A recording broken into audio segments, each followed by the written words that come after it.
this segment is brought to you by DraftKings Sportsbook, America's top-rated sportsbook app. And not only that, they are safe and secure because for me, and I'm sure you as well, when it comes to our money, and especially when it comes to making wagers, you want to make sure that it's done in the right place, man. A safe and secure place where your bets are going to be handled the way they're supposed to be handled.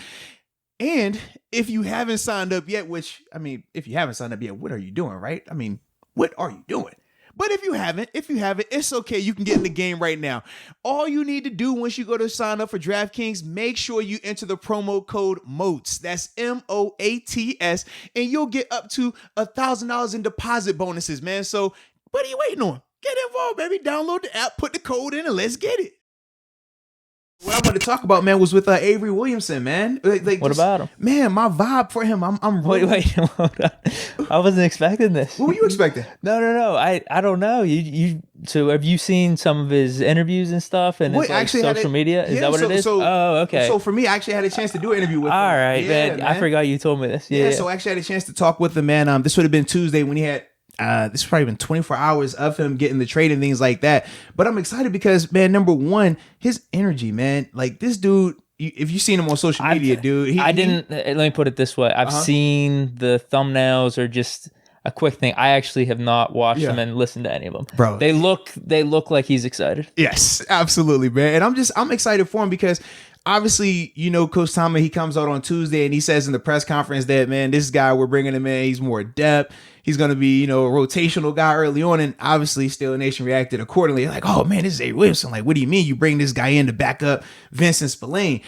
And initially, I'm thinking to myself, man, if I'm the new guy, I might feel some type of way about that. But with him, man, he was completely on board with it in terms of, man, I'm just trying to get here and win, just trying to do whatever it takes to help this team out. And knowing also that he knew that he was going to get traded going into that game versus the Chiefs, that was another element where he's like, dude, like I see, knew. I'm so out of the loop here. So that was something that happened. Yeah, so he was like, he knew, and to still see his effort in the game, to still see how he was still working out. Granted, they ended up getting blown out, but it's the Chiefs going against the Jets as a whole. How you think it would look, but seeing his effort, seeing some of the things that he was doing in that game, man, I'm just excited because I think he's gonna be a critical piece as this thing progresses. You already have the carryover for him as well from being in Dick LeBeau's system and playing under Dick LeBeau and under Keith Butler. They are very similar. It's interesting. Like very similar. I didn't think about that because he played at Tennessee. Absolutely. His first 3 or 4 years, I want to say, were in Tennessee, and obviously he got paid and went to the Jets from there. But man, knowing that carryover and knowing how familiar he is, I think he's going to get up to speed a lot sooner than we initially talked about. Because we talked about it on Monday when it had just happened, but we didn't get a chance to hear all the details and the storylines and everything else was going into it. And now knowing that, dude, I just think, man, in the next 2 to 3 weeks, bro, he can be that guy out there, man, because from an athletic ability standpoint, he's not Devin Bush, and we said that, but he definitely is a more athletic version or better athletes than both Vince and Spillane as it stands today.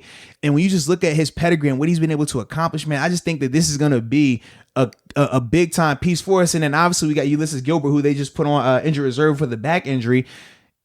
Knowing that you have that type of piece that you just added to your roster, man, I think that is a huge boost for us, man. The Tennessee and Dick LeBeau element is something I didn't really think of. Mm-hmm. Now it makes sense as to why he was maybe at the top of our trade targets. Because obviously I go back with this. Oh man, Deion Jones would have been the best, but maybe that's just another added element as to why Williamson could be a better fit. I don't know what we would have had to give up for Jones or anything that, but still, just this trade as a whole, I'm even liking it more as you bring this stuff up. Yeah, and that's why I kind of want to talk, because I know we both were seeing Deion Jones at times, right? But that does make so much more sense, because I even told you about, man, just how difficult it is when you're playing in the front seven in terms of being an inside linebacker, and you're having to get on a move and train and just hear the verbiage and the different techniques and how everybody's doing all this stuff. That goes out the window for him, because now it's more so of a refresher course instead of him being taught something totally different. Yeah, he's going to be able to have an impact a lot sooner than I anticipated, man. I'm excited about it, bro, because, man, the more I'm watching, I'm just like, yo, this is a good pick. And I forgot, too, that he tore his ACL. It was in the preseason of last year. So this was his first time being back out there. He talked about that as well, just saying how early on this season he was nervous. He said, man, because he didn't get the preseason. He didn't get the offseason to see what the knee felt like he's like, I'm running around just by myself is different than actually like the push and pull of a game. And he said he was timid early on, but he said now he feels like he's playing his legit best ball, man. He doesn't worry about the knee anymore. I was going to say he doesn't feel like he lost a step. Yeah, he said he doesn't feel like he lost a step. He feels like he told me that he feels he's playing the best ball of his career right now.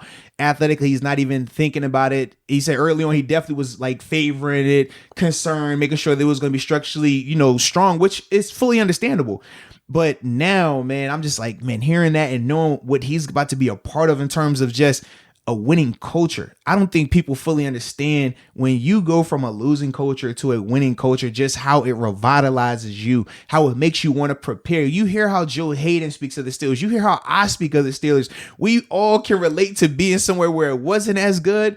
And then you get to where it's really good. And it's just like, wow, it reignites that love of the game for you. So that's why when I'm thinking about Avery, I'm like, if you were already a good player and you've had some less favorable situations, because in Tennessee, he wasn't a part of them winning a lot down there either. No. This is going to be your first opportunity to be a part of a winning culture, to see what that is like, to go into games knowing that, hey, we're the favorite, knowing that as long as we got our quarterback, we're good. We're in every single game, knowing that, hey, we got a potential defensive player of the year candidate over here. Like all of those things, it gets you even more excited. It helps you just take the game that much more serious and enjoy it that much more. So that's why I'm really thinking that, man, he is going to do some things this year that are really going to just pop our eyes like, wow, like this is what we need right here, man. Whoa. I'm throwing it out there, bro. I'm throwing it out there, bro. I'm throwing it out there. I told you I was excited about him, man. You really brought it home there at the end. I'm excited about him, man. I'm sorry. I usually don't do this. I usually don't. I'm hyped though, bro. Yeah, even after the trade with our reaction,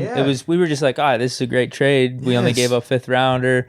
How long is it going to take, et cetera, et cetera? Is it going to be a rotation? Right. This is a different tune this week. Absolutely, man. It's something about knowing that he was under LeBeau. And first off, to give context on LeBeau. He must have sold you on the interview too. Well, but it was the interview. The interview was fun because he was literally like, yo, I just got here. Like, what are some of the things? And we're telling him, man, you got to go to Permane Brothers, like get the sandwich, take the picture, like doing the touristy stuff. And we're just kind of going back and forth, talking about the different things. And then it's this click. I'm like, dude, I'm just really loving his vibe right now. And then after that, we had a chance to talk to Boomer Esiason, right? We know what Boomer, he's the guy. Like he follows this stuff. And especially in New York, like he's the big time media guy there. So he's covered Avery for a while. And hearing his, his just overall summary of Avery and the things that he thinks Avery's going to be able to do, it just made it even better. Cause it's like, man, well, okay, I already feel that from watching it on tape. Avery's telling me this. Now Boomer, who has zero dog in this fight. I mean, Boomer doesn't have to vouch for this guy. He's not playing for the Jets anymore. He doesn't have to worry about seeing him or anything like that. But even hearing how Boomer spoke of him, I'm just like, dude, this could be it. I like it.